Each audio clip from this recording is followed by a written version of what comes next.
fanatik pour m'a dit non bonjour, bonsoir. Pour toute patience nous yo, pour moi dis non merci.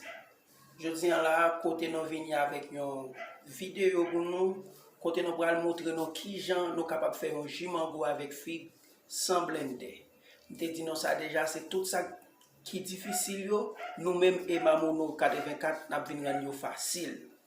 Côté nous pour faire un jus mango avec figue sans blender. Ou même si vous avez mango, vous figue, ou pas blender, ou avez problème pour faire géant avec Mamono 84, ou capable de joindre possibilité pour faire géant. Là, on a regardé pour nous, nous avons figue, nous avons mango, nous avons sucre, nous avons sirop miel, et nous avons lait là, mais là, nous avons sel.